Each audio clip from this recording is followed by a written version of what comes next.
if you clicked on the video because I put a green highlighter in the video, I'm sorry, that was clickbait. I don't know what uh, the Democratic debate actually has to do with me using a green highlighter. I actually use this to highlight mistakes in my note keeping for my therapy groups,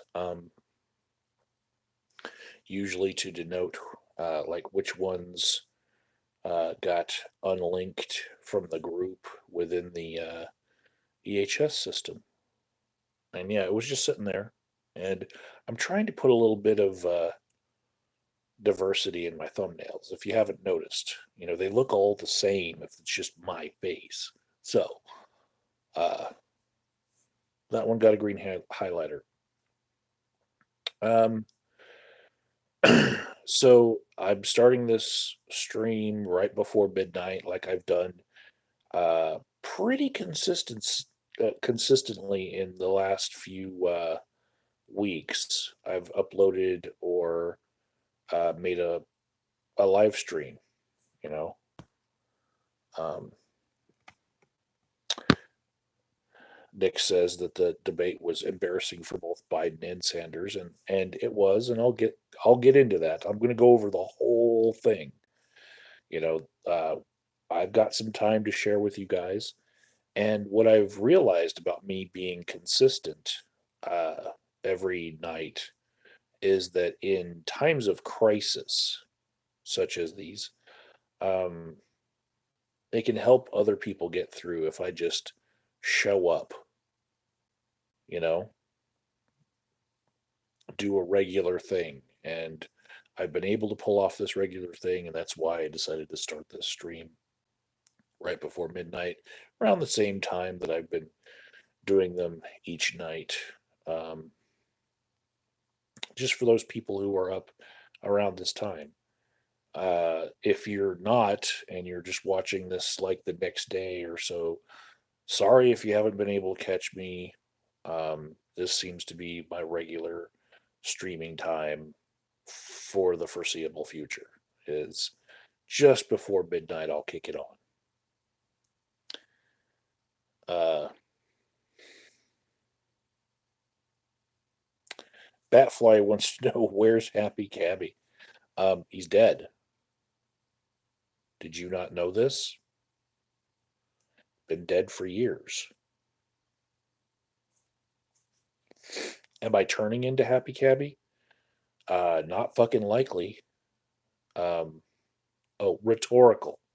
Rhetorically speaking, where's Happy Cabby? Um, I don't. Uh, Whatever. Um, Thanks for joining us, Batfly. Yeah, I think there's some value to us having this get together every night regularly when the world is going to an absolute sky is falling shitstorm panic. You know, um, I didn't get to go into the inside of a Walmart today, but I did hear that it was just as bad as it's been this whole week. And I did get to see a few grocery store parking lots, and they were all full. And one of the things I realized was that the governor of Colorado, Jared Polis, said any gathering of more than 250 people needs to be canceled for the foreseeable future. And then the CDC said that for the next 8 weeks, any gathering of 50 or more people should be postponed. And yet, if you go look at the grocery stores and Walmart, they are packed with thousands of people inside each one.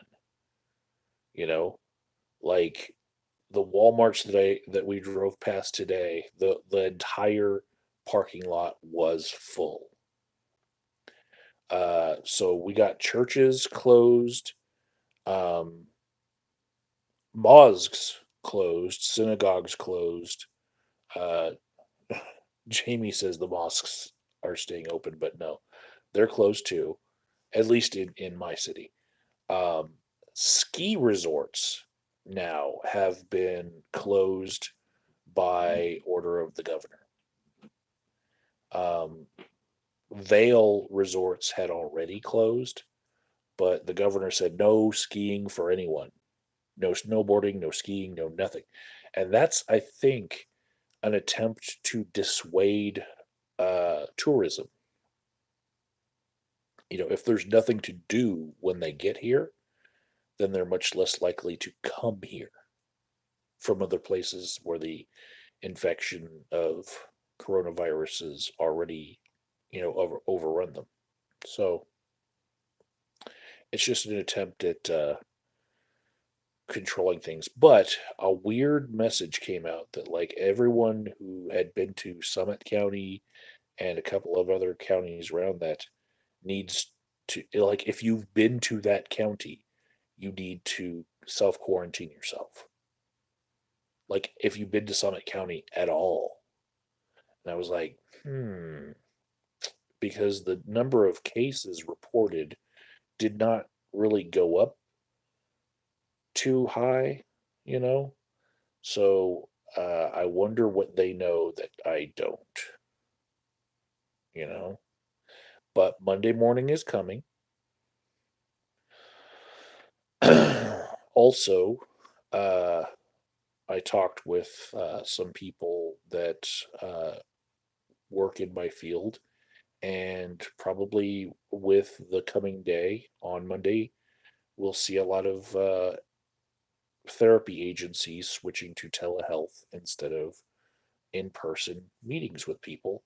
And so my job could change drastically, and I could be spared all of the contact, the human contact I have had for weeks now, because I run 2 or 3 group therapy sessions just about every day. And each one of those has an average of like 12 people in it. So, sometimes I'm coming into contact with like 30 to 45 people a day. Um,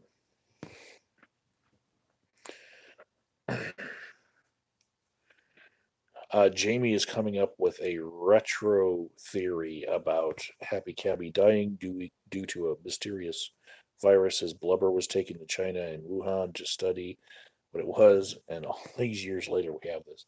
Actually, given that it went from like human to pangolin to bat to human, or from human to bat to pangolin to human, um, it is a pretty strange thing. You know, Pangolins, by the way, are endangered. Nobody should be eating them at all, period. And I don't know if the farming of pangolins actually keeps them from going further extinct, or if it's actually killing them off faster through poaching. But there is no miracle dick drug in any animal that's going to make you strong like bull. But if you have no better than a fifth grade education in some places, you're going to have people who believe that shit.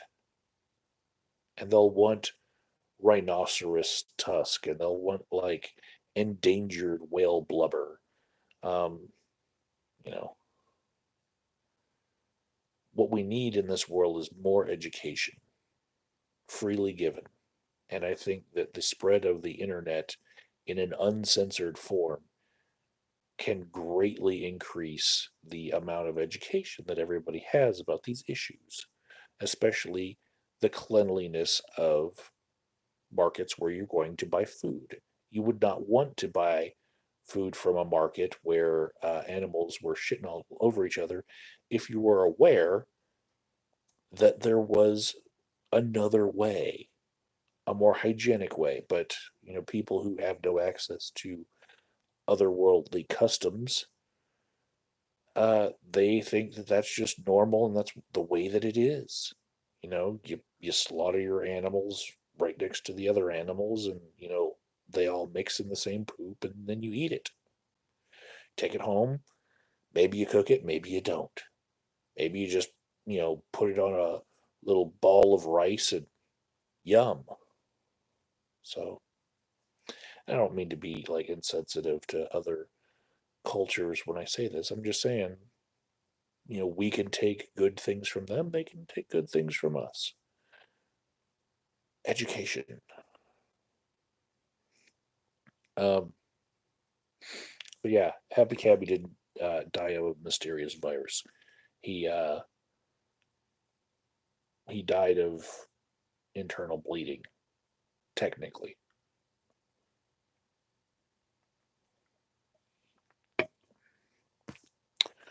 And Jamie wants to talk about coprophagia, which I only really know anything about now because of the John Oliver koala chlamydia ward.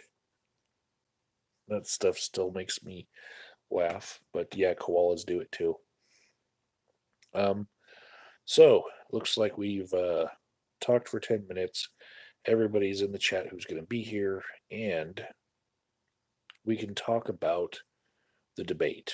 Now, first, 5 minutes before the debate started, we saw the two candidates that were allowed on the debate stage, which was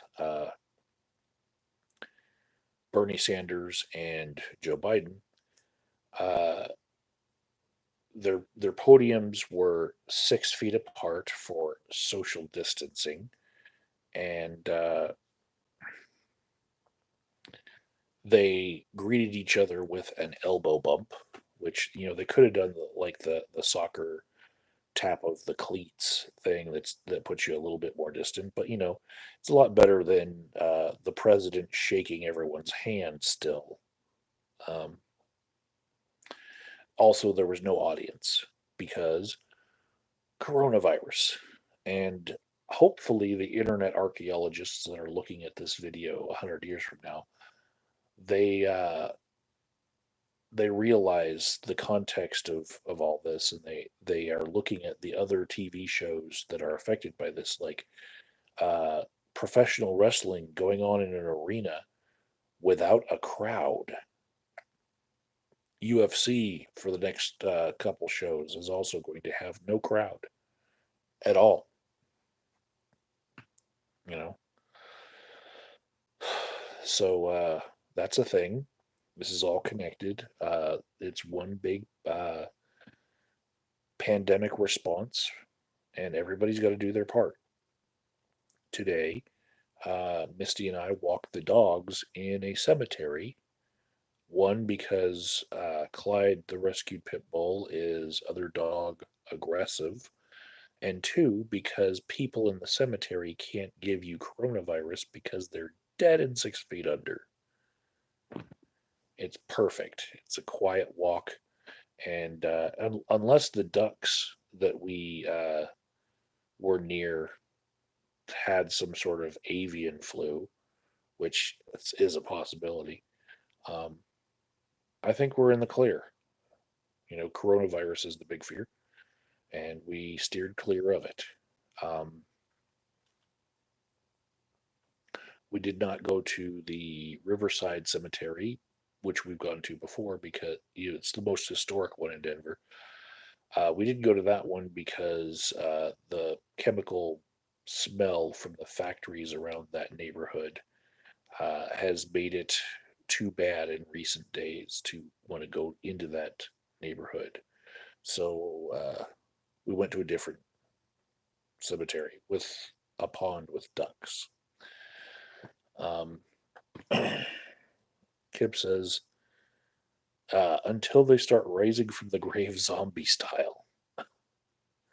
And I've said that this does look like the beginning of TV shows about zombies because this pandemic just starts spreading and like the different episodes have different fear levels and anxiety levels to them. Yeah, every day there's more stuff. Today it was the ski resorts were closed. A couple of states decided to close bars. I noticed that the casinos in our state are not closed, and you can fit a whole bunch of people in the casinos, and they're all touching things, and they're getting them liquored up so they lose their inhibitions. They might cough without coughing into their sleep. They might just cough on the machines, and everyone's touching the shit. Yeah, not good, not good at all.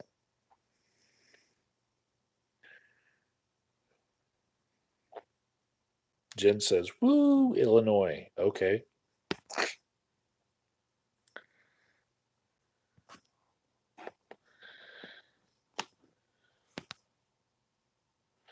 Jamie says they delayed Black Widow even though it's done filming, but for some reason they pushed back the date.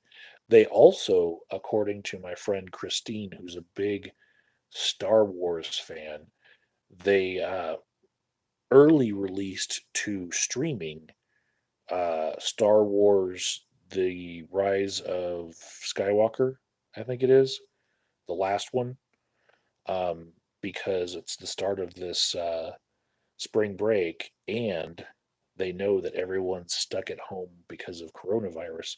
So, just as like a little gift to everyone, they decided to release early to streaming so that when people are stuck at home, they can watch that last movie.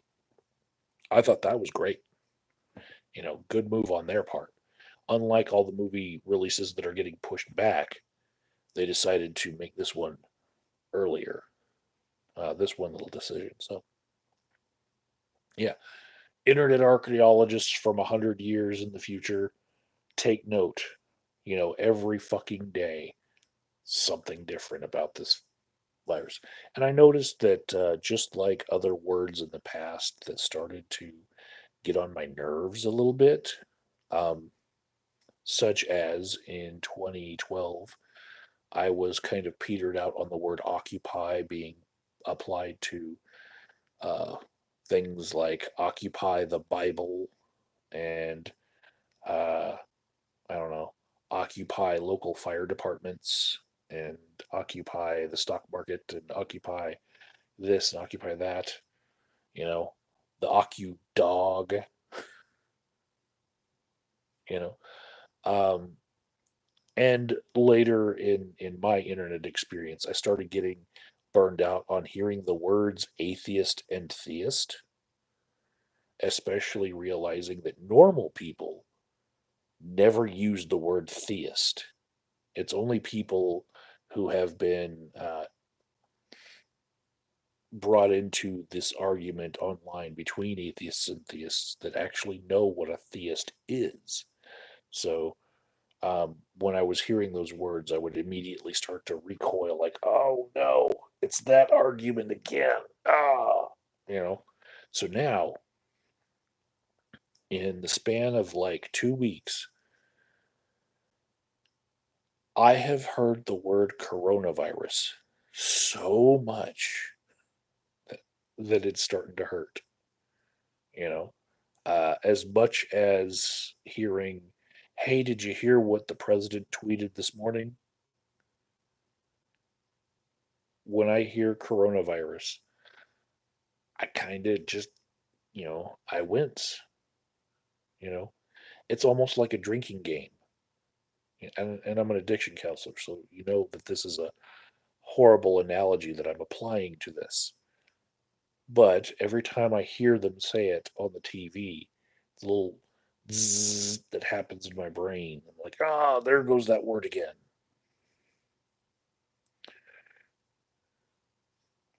I would rather hear COVID 19.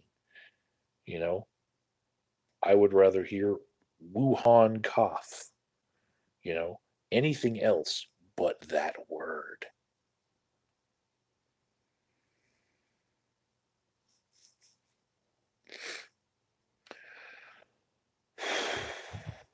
So, Um, yeah, and Nick says it's all over TikTok. Makes TikTok unwatchable.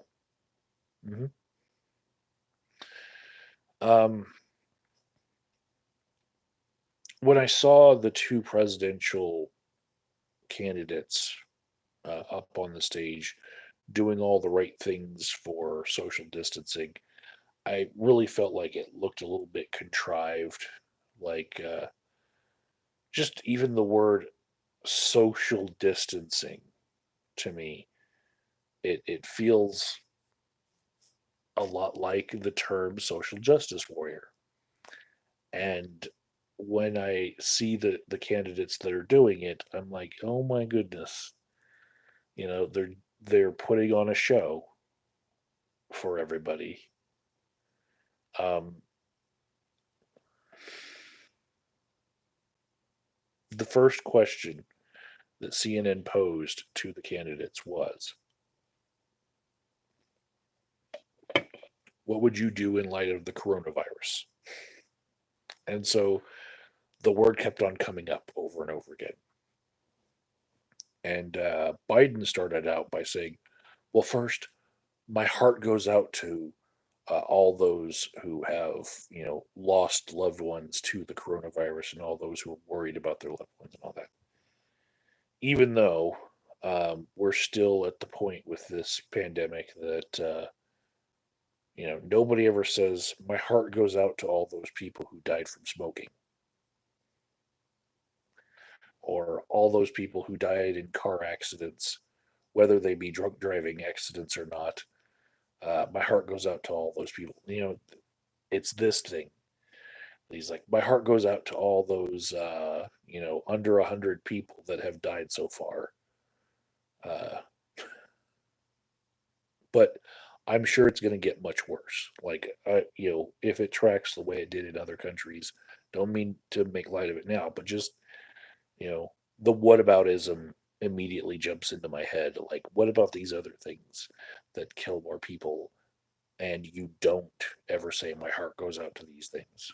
You only say your heart goes out to it because you're on TV, you know, and somebody mentions something that kills people.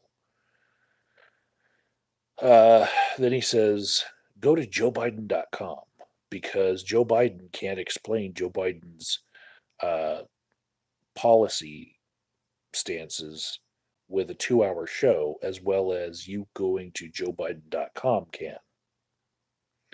And the fact that he was the first person within the show to say his website means it's much more likely that you're going to go to his website than the other guy if you're going to websites uh, while the show is happening because you'll get stuck on his website as the action's going and you'll be, checking his website to the things that he said, rather than flipping back and forth to the other candidate's website. So it was good that he got that punch in early. It's like in the UFC, there's a lot of guys who believe that landing the first punch is very, very important.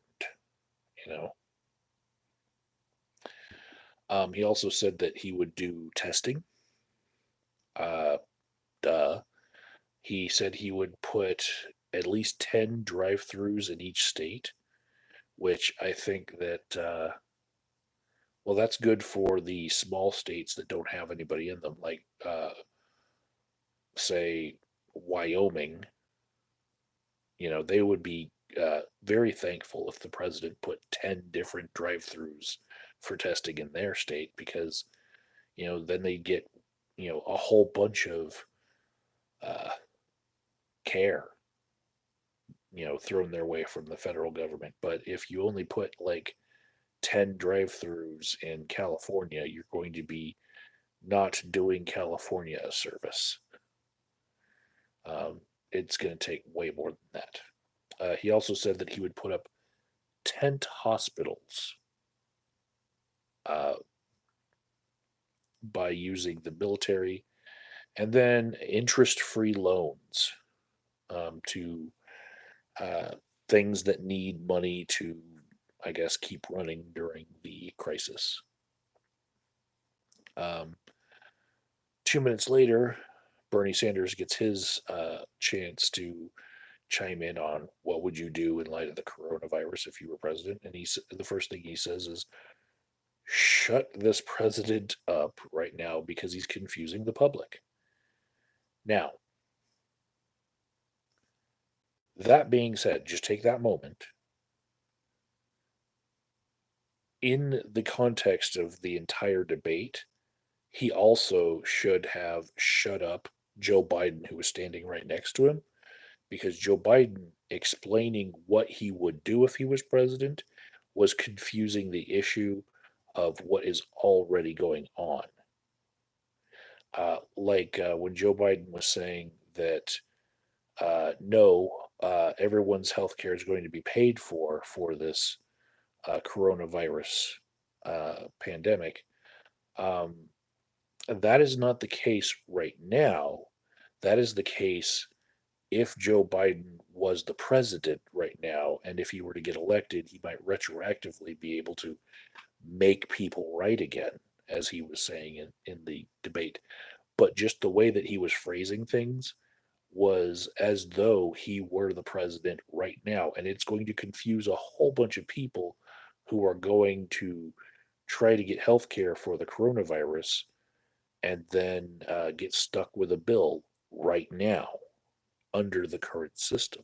So uh, keep that in mind that Sanders said he would shut the president up right now, and yet he let Joe Biden flap his mouth in a way that would confuse people as to what system we currently have in place is, uh, because it really had me checking like, wait, did the state of emergency pay for everyone to have free health care as long as it's related to the coronavirus?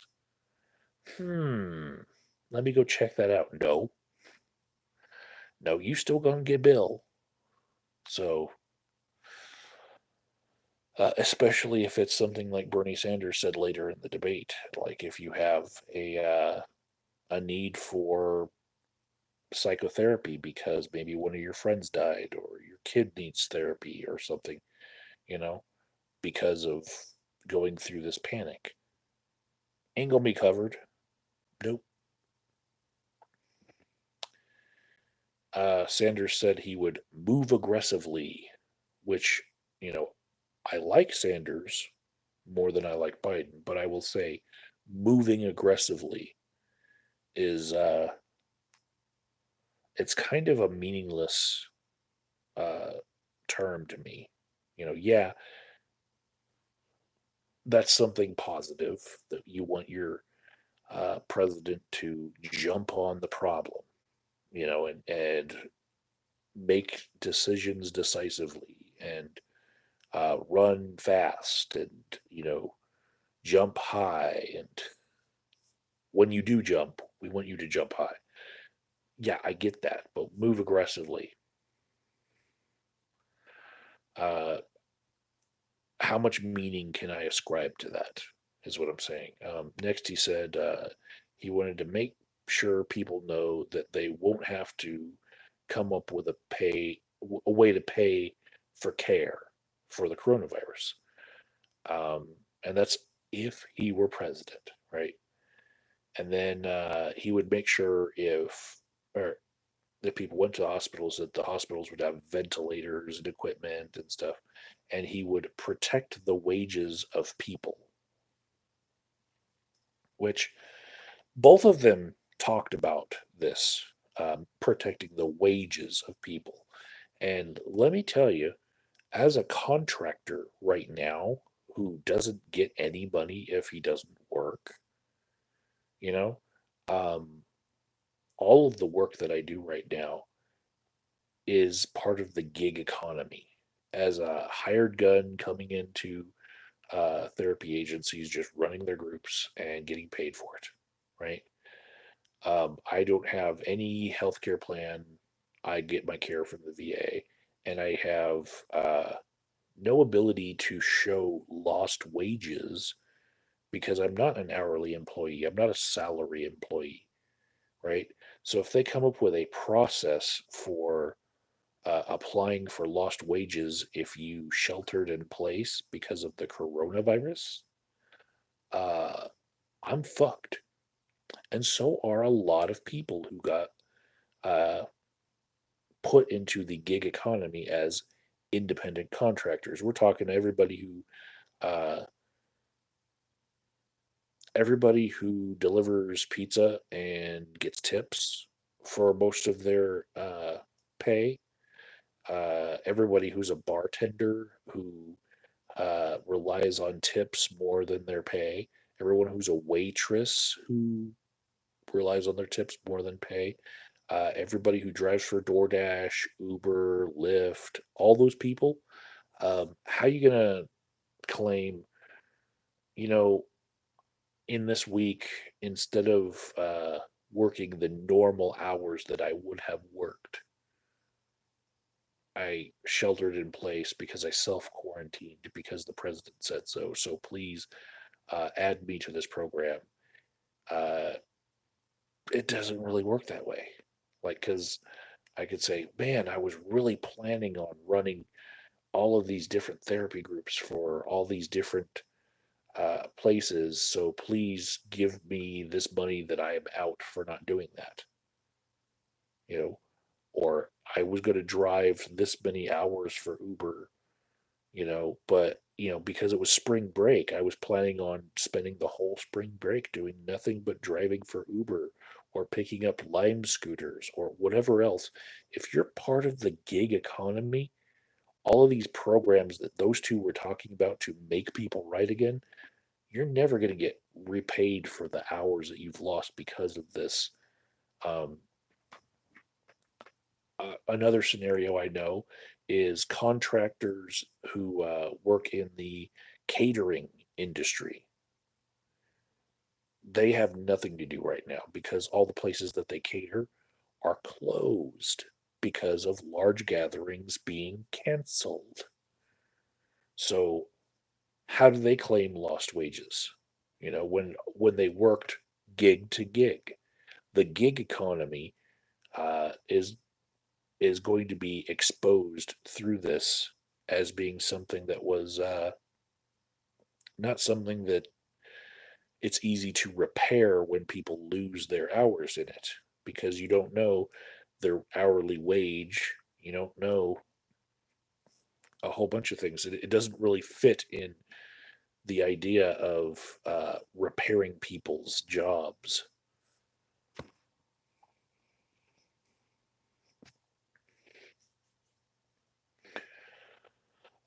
Kip Drordy says, let's weigh the possibility that this is just being used as a tool to bring the stock market and everything associated with it to lower levels.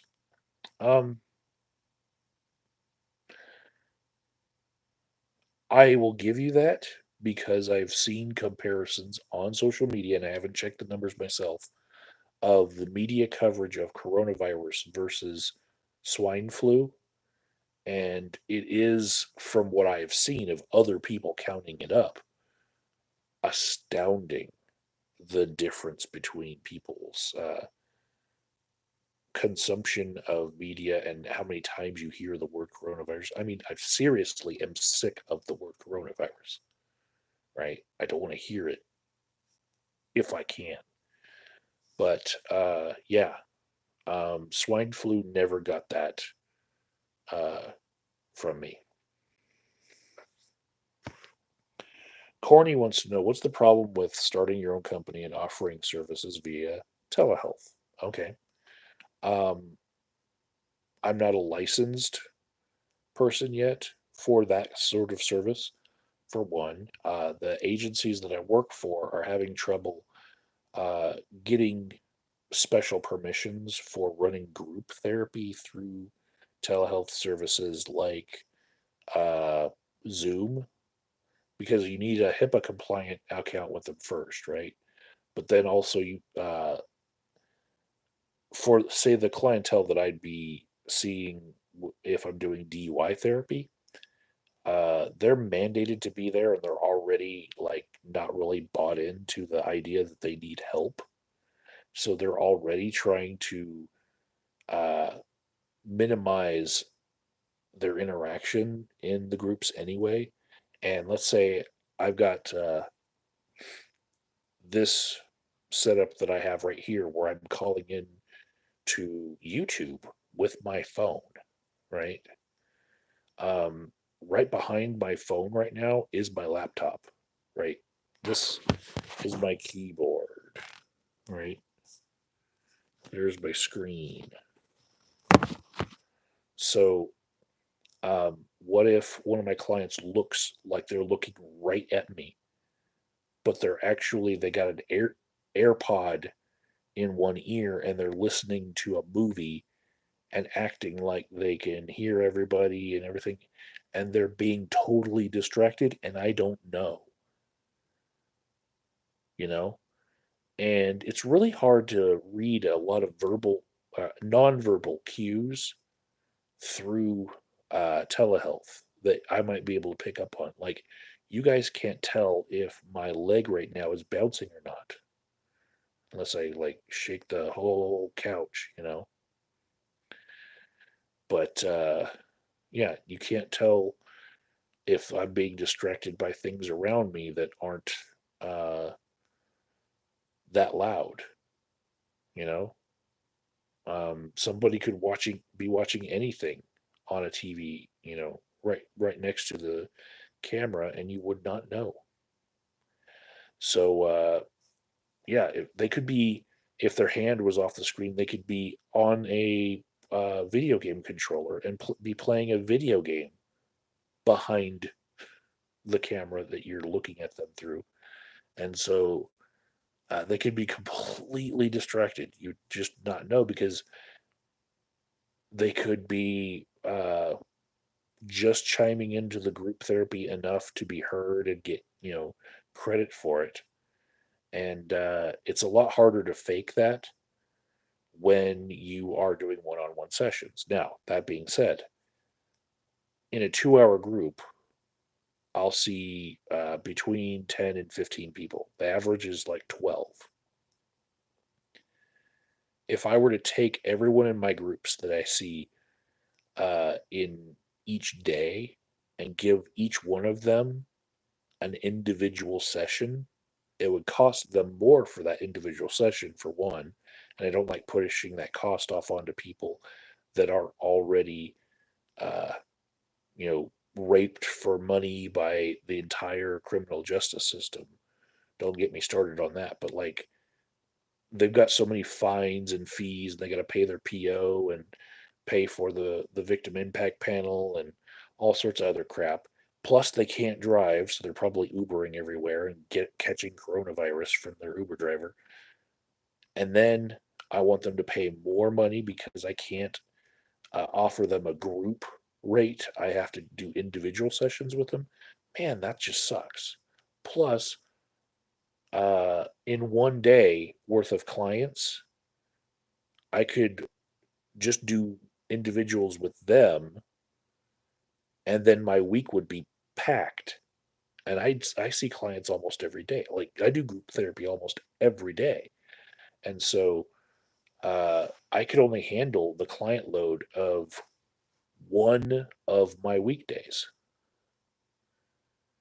So that's one of the upsides of group therapy, is that everyone gets to check a box and say, yes, I did my thing for the week, and after this prescribed number of weeks, I can take this piece of paper to the DMV and get my license back.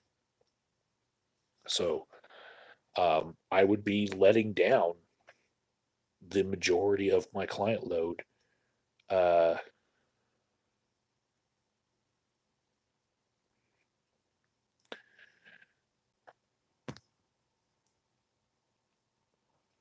let's see. Anyways, back to the debate. You guys got me talking about other things. You're talking, and in the chat, you're talking about Lysol coupons. That's wonderful. Um, I noticed today, and I tweeted this out. Um, eBay and Amazon will ban people for trying to profiteer during a national crisis, but the Wish app is allowing people to sell toilet paper at $63 for like a an 8 pack, and also Lysol was up over $40 for a bottle of Lysol, and it probably comes from China.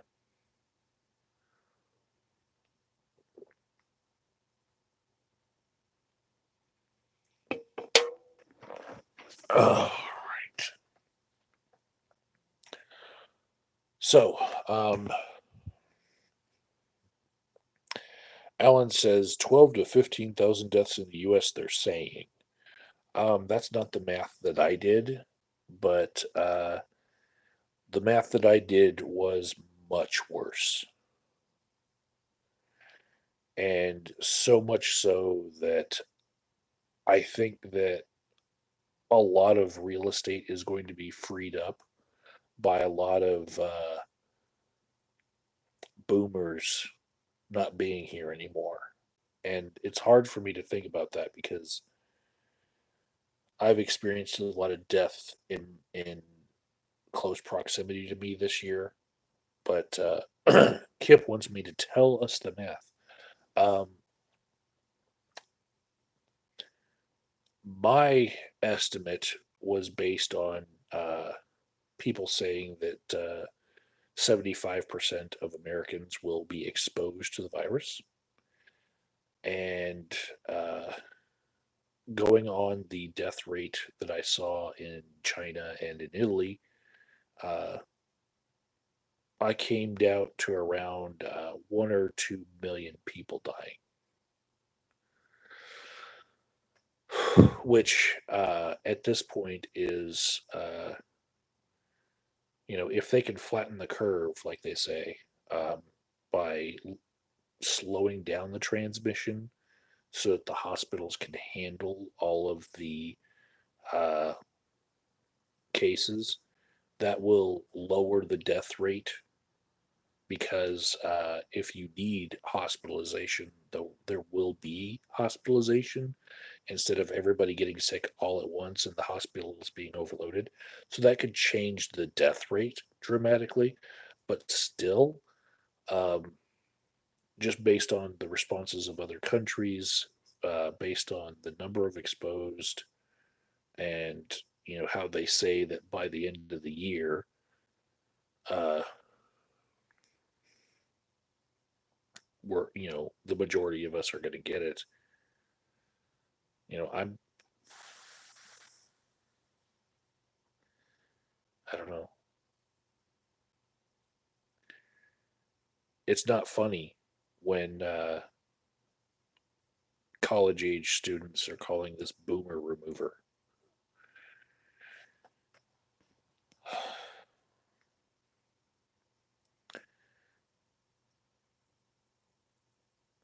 So Alan's saying a death rate of 7% of people who get it.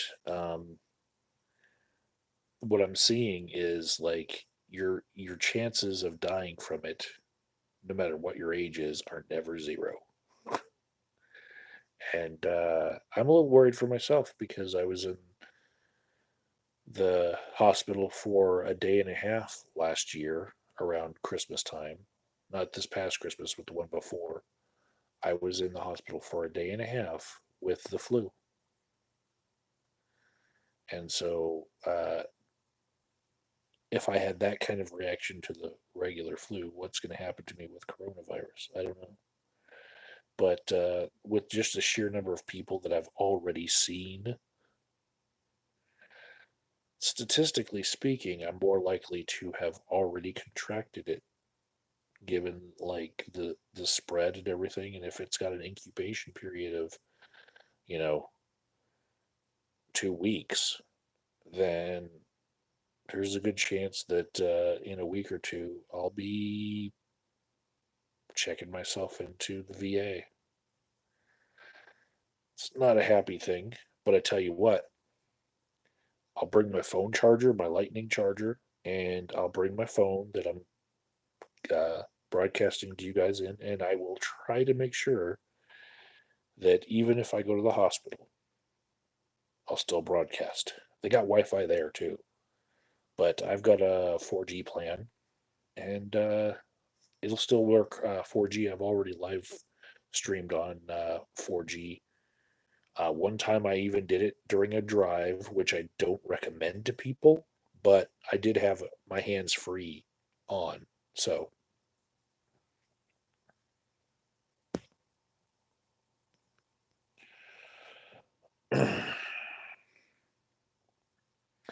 Corny says you should have a plan when you get the virus. Um, I'm aware that Tylenol is a fever reducer more than I was the last time because when I went to the emergency room the last time, first thing they did was give me Tylenol and it worked. So I could have saved myself going to the emergency room with that 105-degree fever by taking Tylenol that I had in my medicine cabinet. But I'm more of a ibuprofen guy for aches and pains, and so I hardly ever touch the Tylenol bottle. So um,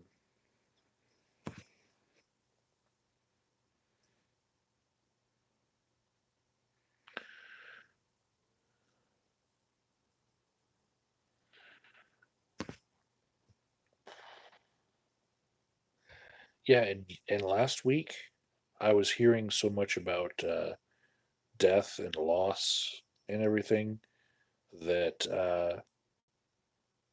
just my general anxiety level, I might have not even been able to uh, detect the symptoms of the coronavirus if I was sick because I just had this general depression hanging over my body from like taking all the fear of everybody else in the group counseling and just like it just starts to stack on you. And then like I come home and it same thing for Misty. She works in the same industry, right? So both of us were just feeling it, you know.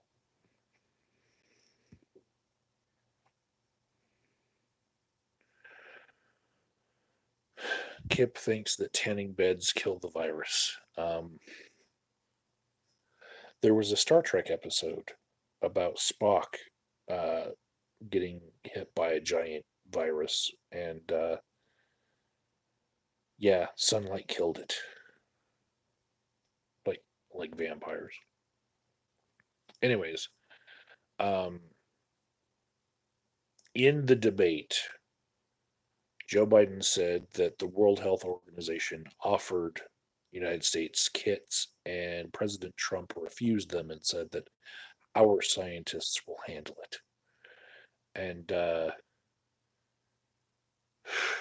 that was a good punch towards President Trump using this debate to already start on the campaign against Trump. You know, um, during that he talked about the swine flu and he called it N1H1 without realizing his mistake, and it's actually H1N1. So he misspoke there.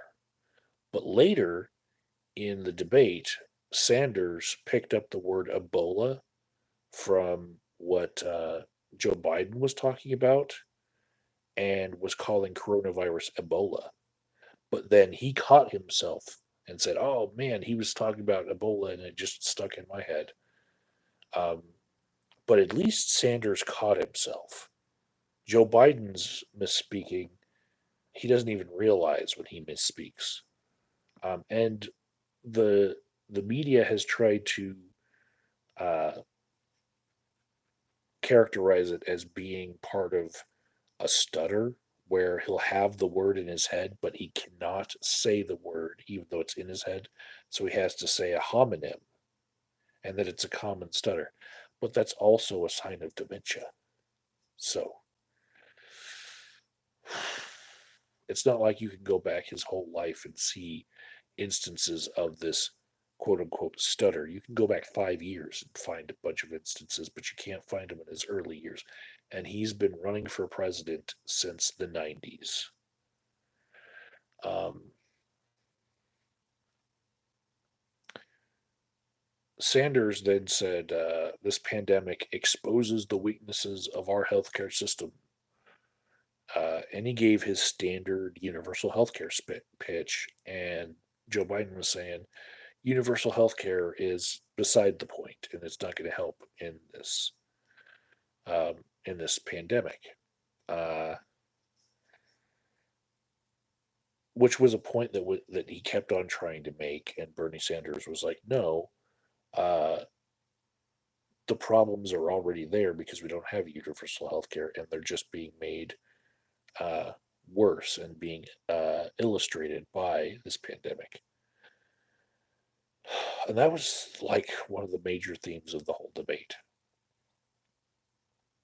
Um, CNN asked them both, "Would you quarantine the whole nation?" And Biden said, "I'd listen to the experts," which is such a complete fucking non-answer, right? Um, he said universal healthcare isn't working in Italy. We can handle it by paying for everyone's coronavirus care, and that's how we handle it right now. But to me, as more of a Sanders supporter than a Biden supporter, what I saw there was just a defense of the status quo, saying let's not throw out what we have right now. Let's build upon Obamacare, which is basically let's keep the insurance companies as having the ability to get their foot in the door so that they can keep raking in profits off of your health care, right? Because they are helping to fund his campaign through super PACs. Um, so Sanders then replies that we spend twice as much as other countries. Why don't we have enough doctors, drugs, and test kits? He also said we don't even have a system in our health care. We have so many different little mini systems. We need an entire healthcare system to attack this. Uh, Sanders then said health insurance is funding his campaign. Drug insurance is funding Joe's campaign, which Joe's like, billionaires aren't funding my campaign. My average contribution to my campaign is like $44. And the maximum anyone's ever given me was like 2,600, the maximum allowable. But he's got super PACs. And it's really hard to stop a debate where they each get like 2 minutes for Bernie Sanders to explain that the super PACs are where the billionaires give the money, and then the super PACs don't have to disclose who gave what money, and then they run ads for Joe Biden and him the whole debate saying, "Oh, you know, I'm not being backed by billionaires. That's a lie. My average uh, donation to my campaign is $44." That is lying. That's lying by omission because his super PACs that are helping his campaign are taking in hella money from super donors that are untraceable. And that's how uh, politicians get around campaign finance reform, even the ones that claim that they wrote the campaign finance reform laws.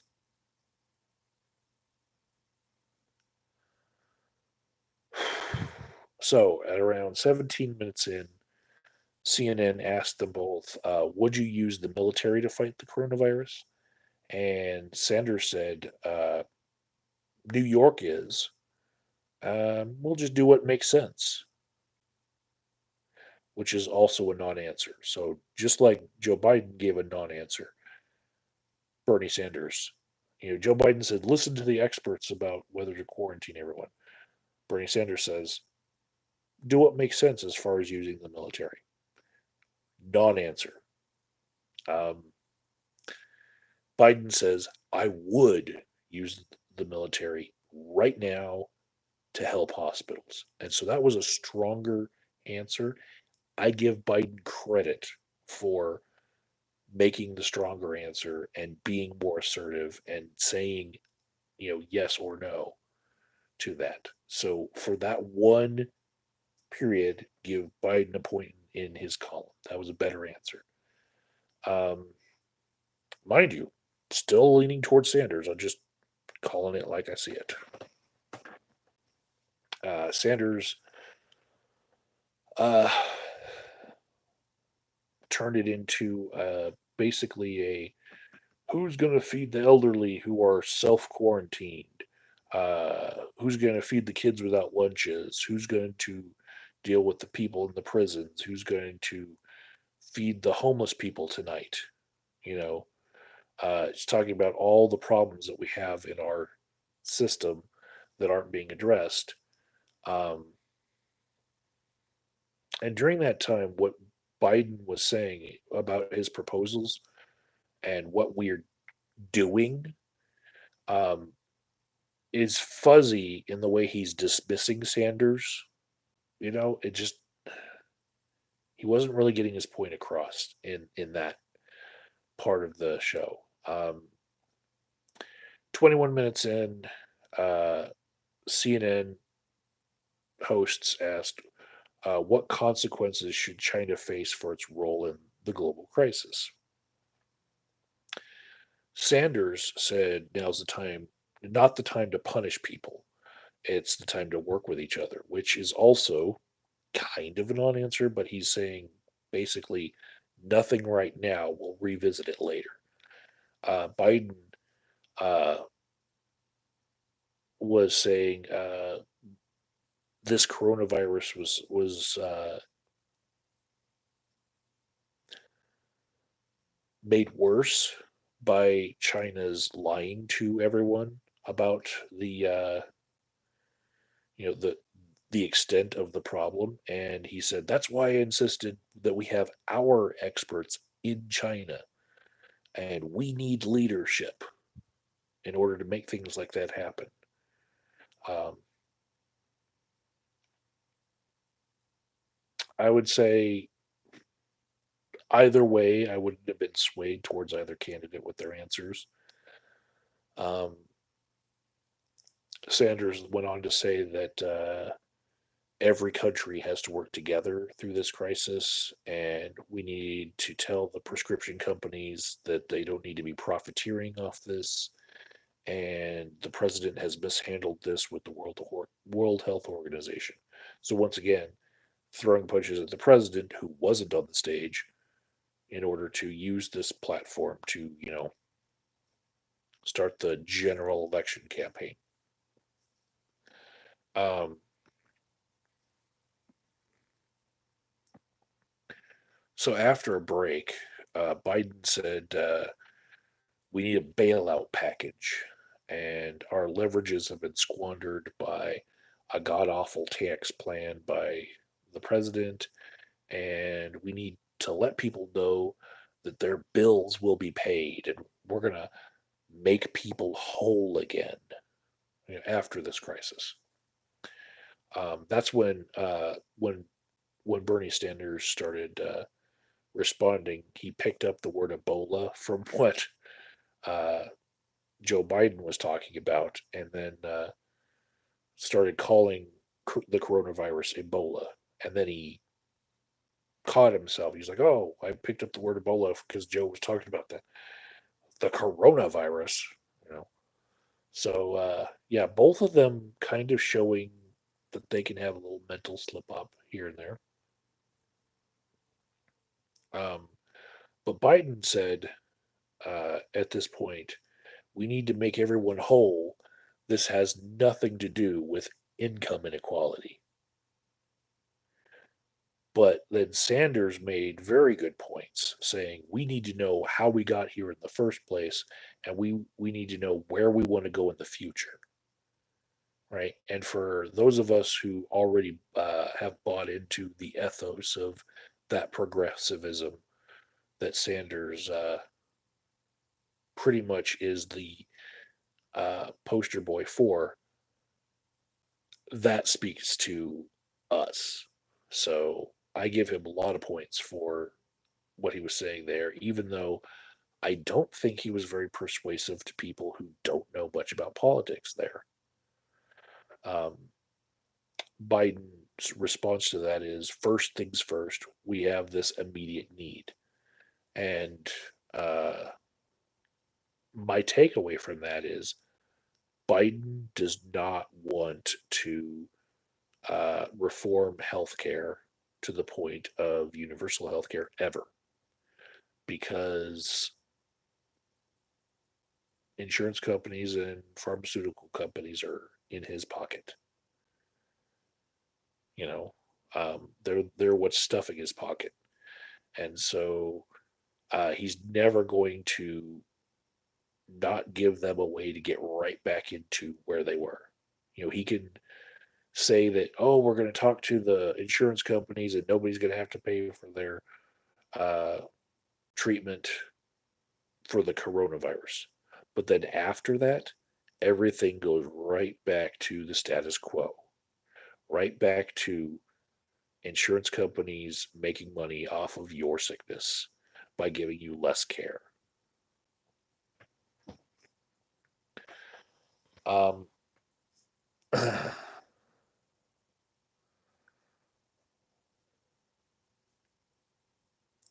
Jamie wants to know if Onision deserves my praise. I don't know where Onision is in the drama circuit right now. Um, sorry. Alan says Biden knows that fraud is eating up Medicaid.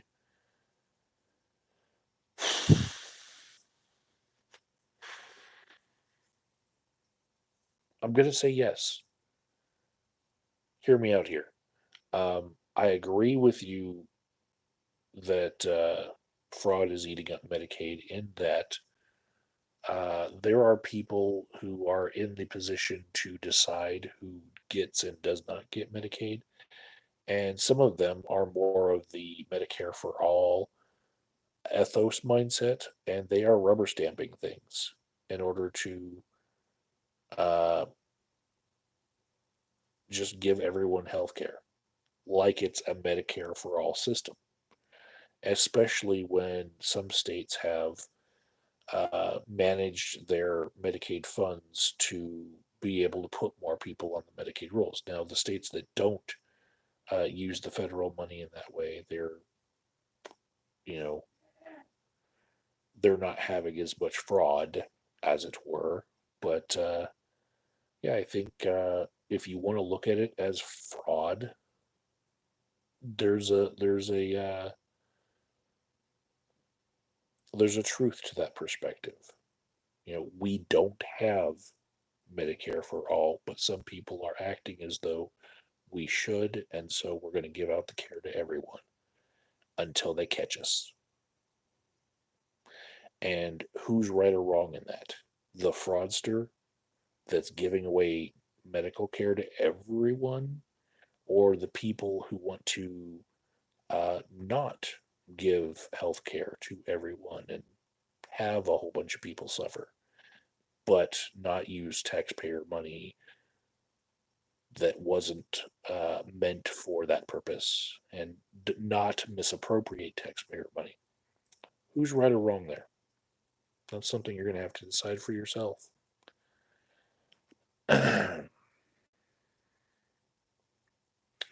So, uh,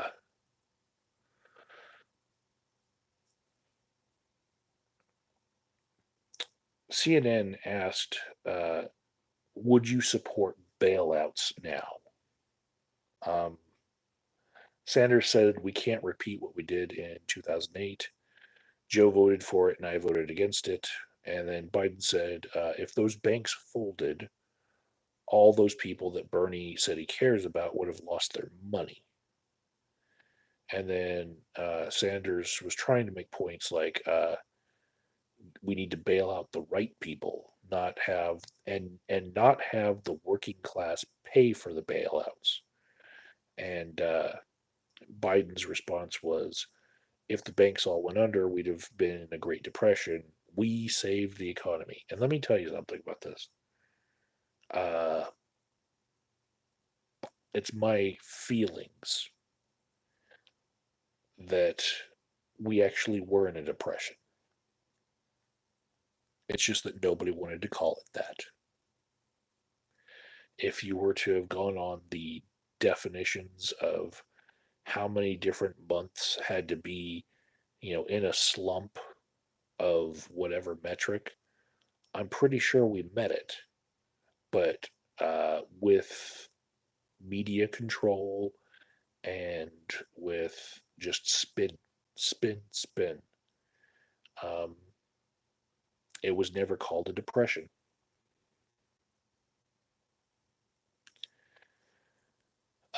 Also, at some points it was a jobless economy and a jobless rebound, and also wages have remained stagnant. And I want to make more money, and I'm in that middle class, and I'm not making any more money.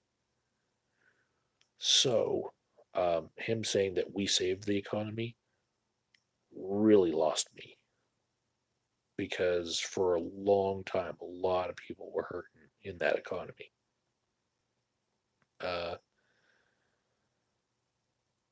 in the next part, Biden was asked about immigration, and he choked on not saying the word alien. Like, the game Taboo, where there's a list of words that you're not supposed to say?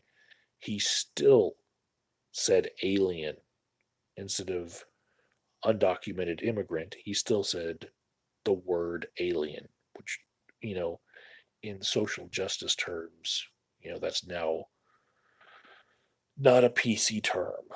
And so it was just funny to see him say it. I'm not docking him points for that. It's just like he, I could see that he saw "don't say alien, don't say alien, don't say alien" in his head, and then he just ended up saying it anyway. Um, he said undocumented people can't be deported for seeking care if he's the president. And Sanders said, I introduced the legislature to make that general principle happen. We need to end ICE raids and we need to move to a path towards citizenship, um, which I give by Sanders more points during that segment. Um,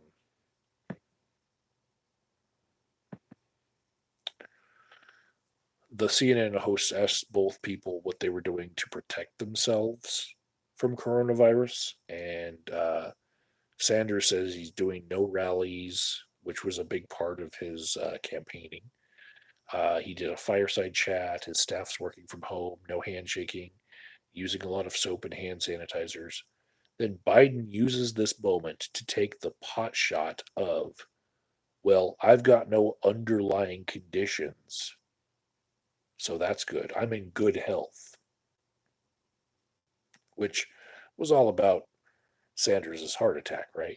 The CNN hosts brought it up first, but Biden made sure everybody knows that he doesn't have heart attack issues. Um, he said also no handshakes, virtual town halls, and all the precautions that everybody else would take. Um, but my whole takeaway was the pot shot of he recently had a heart attack. You don't really want him in the White House because he might die.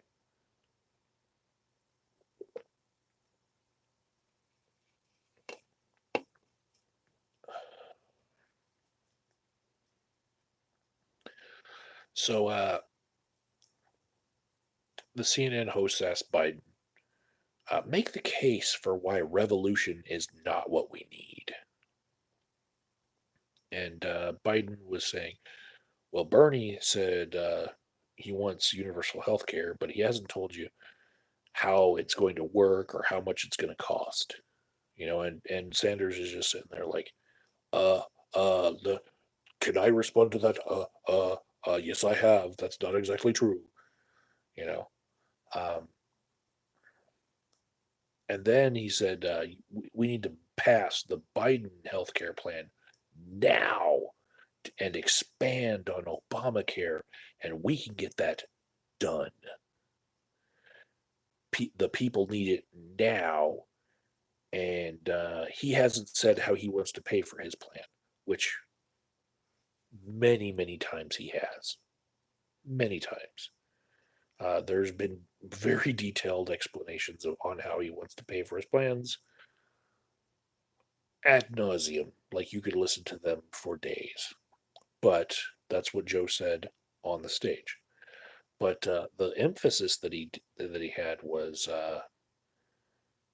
expand on Obamacare, which is a buzz phrase, right? But also, I can get this done, as in everybody knows that Bernie Sanders wants universal health care, but nobody believes that we can actually get it done. I can get this other thing done. But what is that other thing except for allowing the insurance companies to stick around for another 4 years during another presidency without us entering, the 21st century like every other civilized country and having universal health care for everyone, you know, and having this rapacious middleman take profits out of people's pain. That's what his plan actually is. So it's like, uh, he's using the immediacy of we have a problem to solve right now. So do my plan because it'll be good in the short term and forget about all that other stuff. You know, Sanders then said, he was saying, well, let's make the case for revolution, going back to the original question that Biden was asked, and he says, "Why have workers not been paid better in 45 years?" Then he went on his basic 1% rant, which I've heard a bunch of times.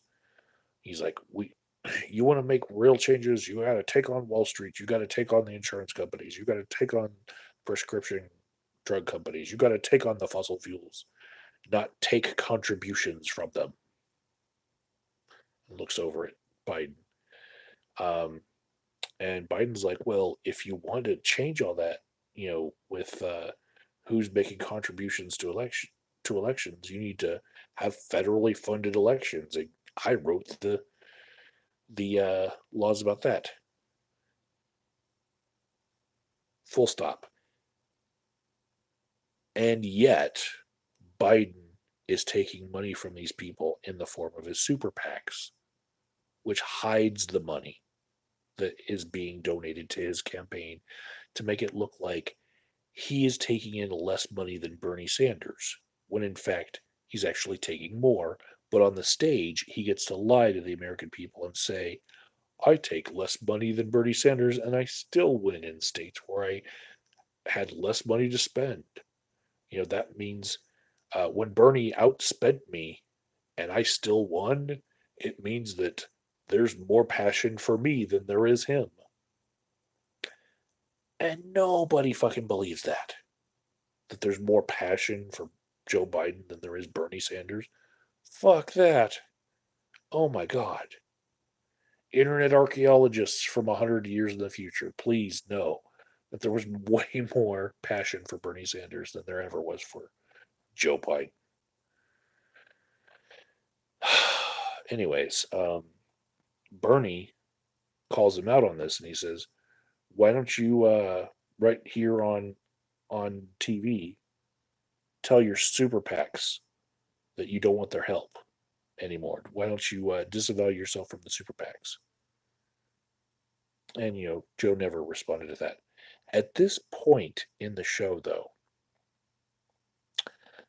I took a break from taking as good of notes that I had, and I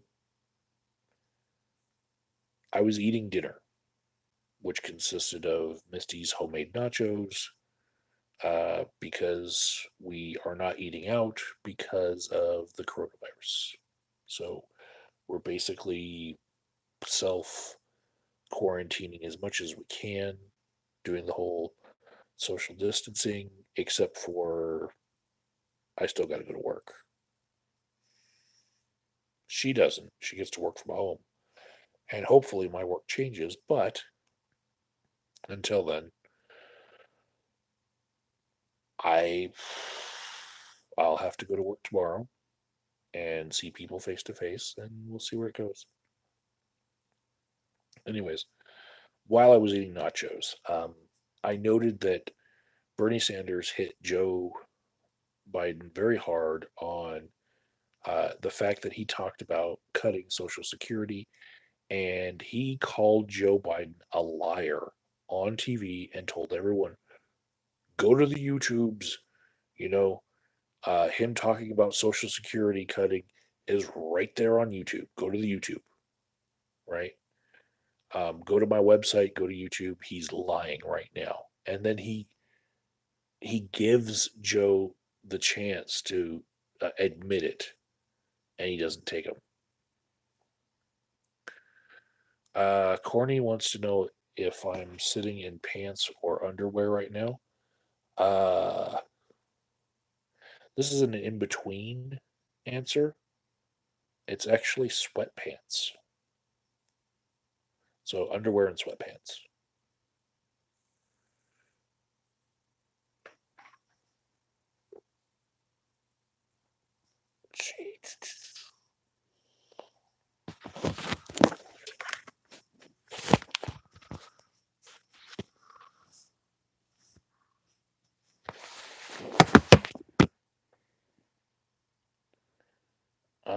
And you do not see his other arm and sick face. Um, yeah, every streamer that you ever watch could be doing things with their other hand while they're streaming. You'll never know, you know. Some of them it's both hands. Some of them could be using the video game controller that they have in their hand. It could have been one of those modified controllers that doesn't even control anything. It just vibrates. I'm on to those thoughts. Freaking e-girls. Um, Spurgleberry Farm says, how long till twerking? I have not worked that into my videos yet, but I do have a plan, you know.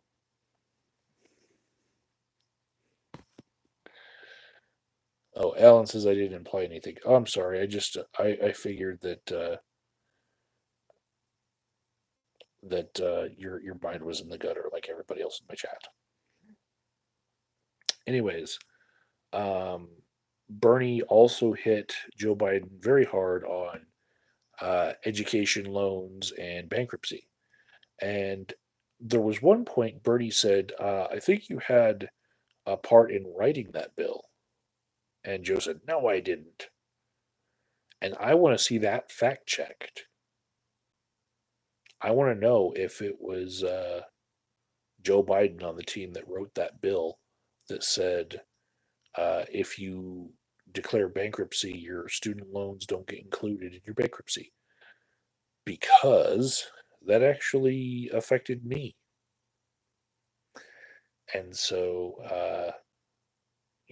not to the tune of too much money, but uh, it has affected a lot of people, and that's a huge debt that um, has gotten bigger in the years since that became the case, because they can raise this debt now in the wake of decisions like that, and they can make education cost more, and still people are going to, be stuck with that debt. Um, Joe Biden hit Bernie Sanders on him voting against the Brady bill, and Sanders never really responded as to why, right? Where Bernie Sanders, he was representing his home state of Vermont, which is very gun friendly, and he probably would have changed his mind on the Brady bill now, but yeah, he did not respond within the debate to that. Joe Biden went on to say that he and Bernie stand for the same things in most of the issues, and that the big thing is that they're both against Trump, and they're on the same team. It's just the details of how they want to get there. And Bernie's response to that was that the details matter, right?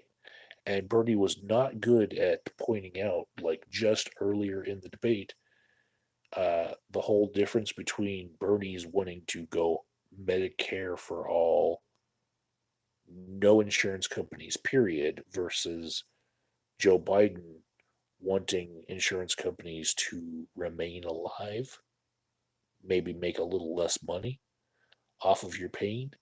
That's a huge fucking difference. And the details do matter a lot because even leaving insurance companies making half the profits they used to make, it's still not anywhere as good as universal health care and single payer systems. It's completely different, and the details do matter. All Joe Biden is saying is, I'm going to expand Obamacare. Well, you could double the amount of people who are allowed on the Medicaid rolls right now, and it's still going to be a system that includes rapacious insurance companies making billions of dollars off of your pain and suffering in order to give you less care when you need it. And we're going to pay twice as much as a country for it. So, details do matter, and there is a difference between the two. Joe Biden saying that there's not much of a difference between the two of them is actually him trying to obfuscate the way that he is not Bernie Sanders. He doesn't want you to know that he actually doesn't stand for a lot of what Bernie Sanders stands for. He wants to take the carrion out of the mouth of Bernie Sanders and have Bernie Sanders' progressive movement back him, but he doesn't actually want to do anything to implement the actual policies of Bernie Sanders. So then there was a big break. Um, Bernie Sanders promised that half his cabinet would be women because half of the country are women. Um, Corney said that the stream dropped. Uh, I didn't see that. Um, Popcorn Power says, "Why do you always pop up when I am in more in the mood of making spicy jokes than having serious discussions?" I don't know. Maybe it's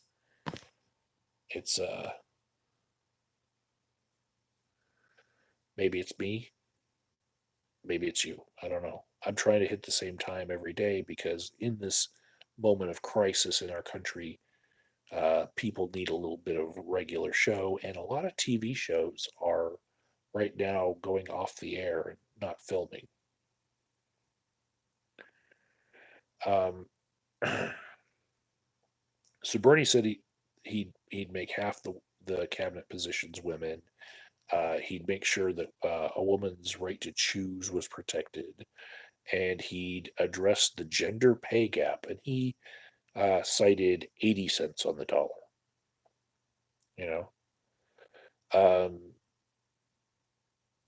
very social justice wording coming out of his mouth there that's going to lose a couple of shitlords just based on the fact that he mentioned the gender pay gap and they don't believe that it exists. Biden went on to say that he will appoint the first black woman to the courts.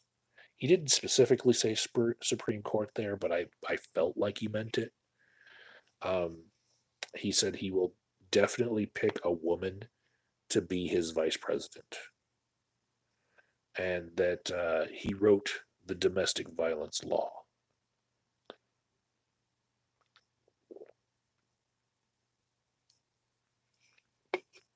Now, when he said these things, um, Sanders was saying that you voted for the Hyde Amendment, which it was put in a lot of different bills, and it basically said that women couldn't use Medicaid to pay for abortions because it was federal funding. And Biden said it's not his position now, and it was buried in other bills. That was his justification of voting for it. And no privacy just said picking based on genitals is not equality. And yeah, when Sanders was asked if he would uh, have a woman as his vice president, like if he would commit to it right now, Sanders said that he's leaning that way, but he actually wants to make sure that it's a progressive person that he makes his vice president. And so the how progressive they are is more important than whether or not they are female. And so, we got one person making the firm position of yes, it's going to be a woman, and the other one's like, well, it'll be a woman if she's progressive. Um,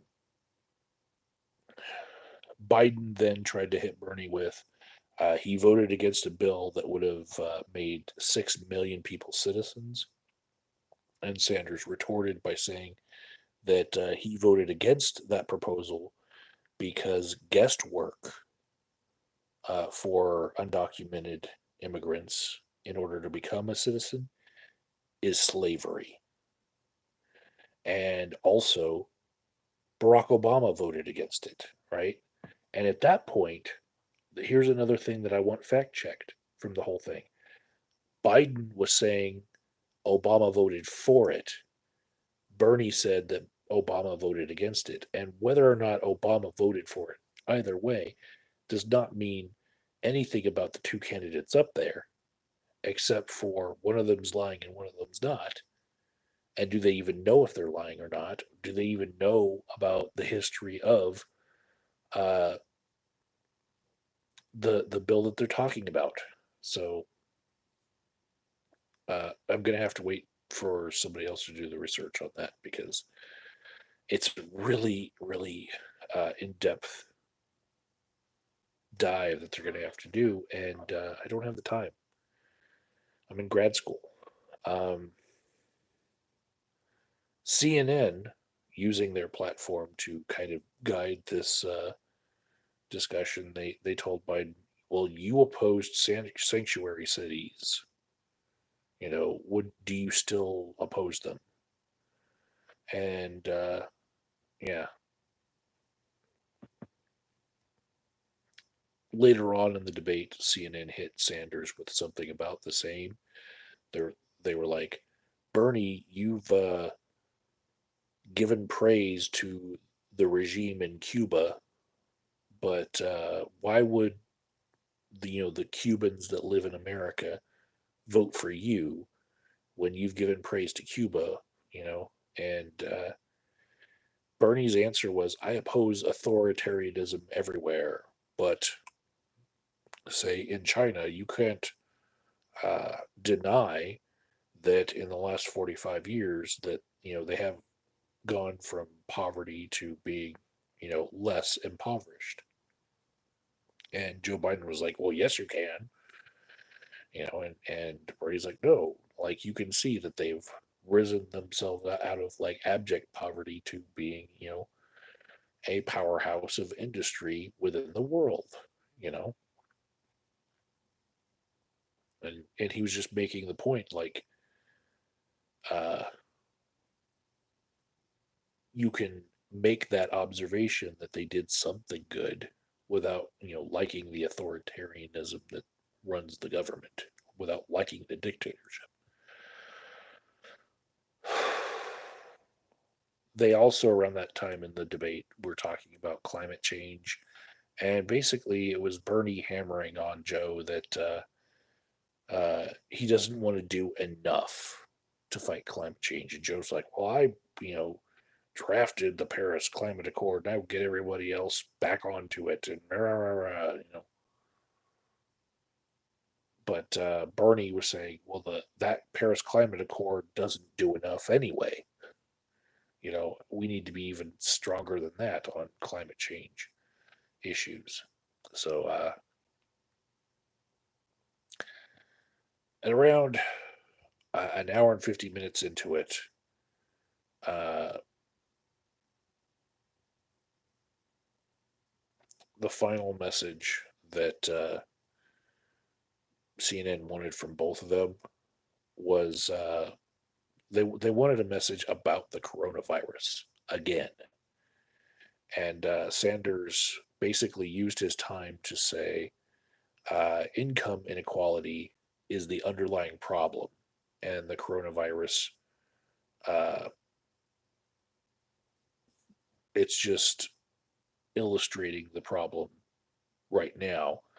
But after we tackle that, you know, we're still going to have those underlying problems of income inequality. And Biden was saying so much for the closing argument. You know, the fact that they gave Biden the absolute last word and then let him talk for way longer than Bernie Sanders got to talk was to me like, what's going on here?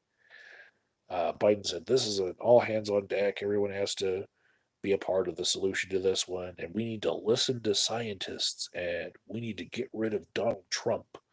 And, you know, he just had so much to say, more than Sanders, for that final message. And then uh, Biden did this power move where at the end of the show, he walks off the stage and walks right up to the hosts and he starts talking to them in a way that cut off with body language the hosts from Bernie Sanders, and Bernie Sanders just waves, and you know, after trying to like get close to be able to talk, but then keeping that social distance, he realized that Joe Biden walking up there first kind of cut him off from being able to do something, so he just kind of waved and walked off stage, and that left Joe Biden on the stage chatting with the hosts while the announcers, you know, that were about to do their commentary on the next show were chiming in. So like you couldn't hear what Joe Biden was saying. What you could see was Joe Biden was still on the screen and Bernie Sanders had to walk off the stage just to not look awkward and not doing anything, you know. And Joe Biden took like this, you know, when you're just looking at body language, he took the power position in that. And so yeah, in the end I don't think that this debate did much to help Bernie Sanders or Joe Biden, but I think in my position, in my opinion, Bernie Sanders won a lot more than Joe Biden with his points. You know, there was a back and forth, but I really feel like if people have already made their their decisions, then I don't think anyone was swayed either way. Alan right now says you're reading too much into it. Um, no privacy is saying that Biden was not presenting an example of good social distancing um, when he walked up to the hosts. I would say, yeah, you're right. He was only doing it while he was on the stage, and then right at the end of the show, he goes right into normal mode because it was all just show. Um, Rodline says the more you let Joe talk, the more he seems like he's 10 cents short of a dollar. You know, he does have some gaffes. Um, he does sometimes misspeak and forget a word or two.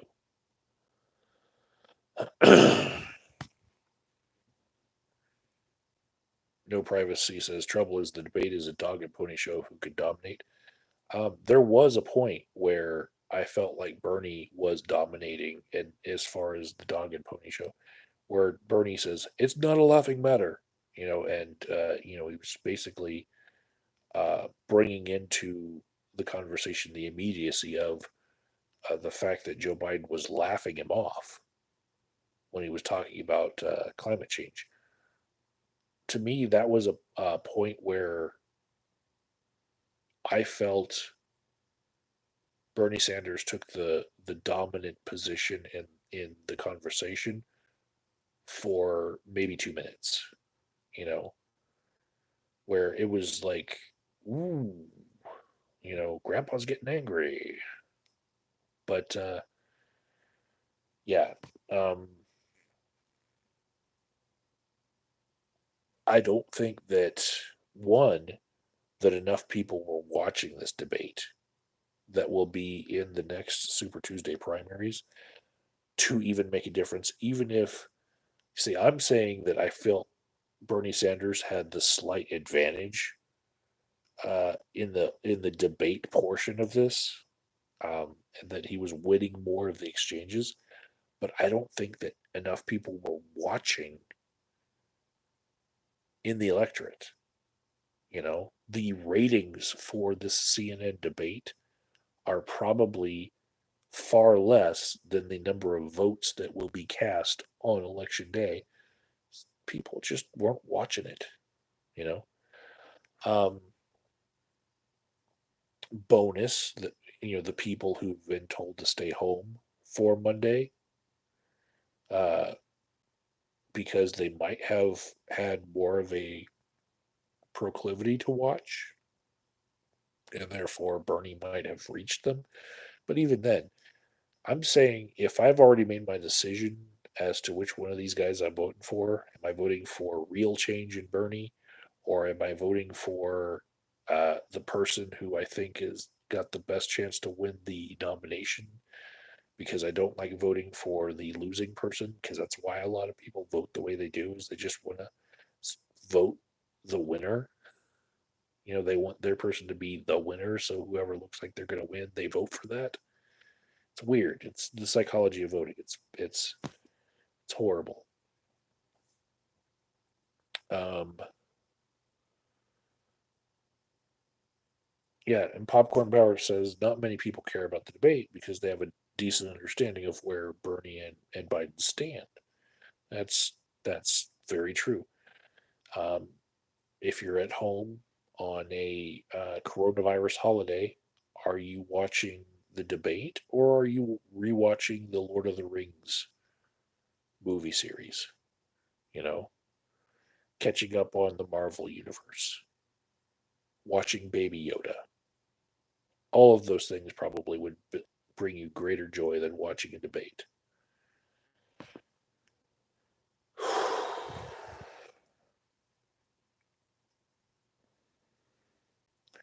And Popcorn Power says this is why we need the Hawaiian girl to strip for candidacy.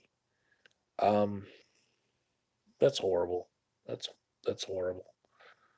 Uh, there's a video on Fox News of Tulsi Gabbard reacting to not being allowed on the debate stage, even though she has delegates, because they raised the requirement again just to keep her off the stage, probably because they felt like if Joe Biden was attacked by her rather than Bernie Sanders, then it would reflect bad on Bernie Sanders. Kind of like the way that Warren eviscerated Bloomberg instead of Bernie Sanders doing it.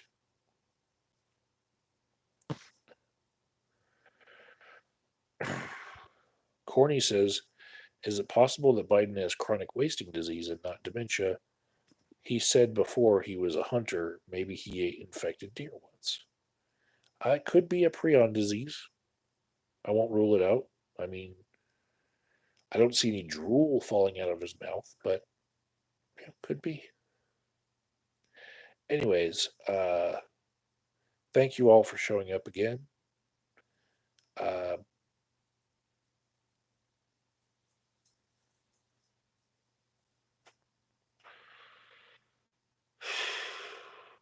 think I'm going to be back tomorrow night, uh, probably same time, and I'll have more to tell you guys about what sort of changes are happening with legislature regarding therapists and what kind of care they can give with telehealth, because hopefully they open it up and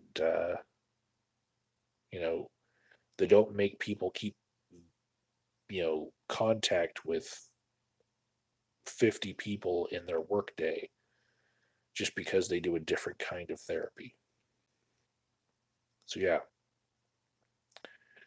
Popcorn Power says, "Damn it, AOD never shows his tits." Uh, on this YouTube channel, uh, I believe the video is about Molotov cockfail, uh, Molotov Mitchell, and it's a ponage video. And in it, I'm wearing rainbow colored pasties, but you get to see underboob.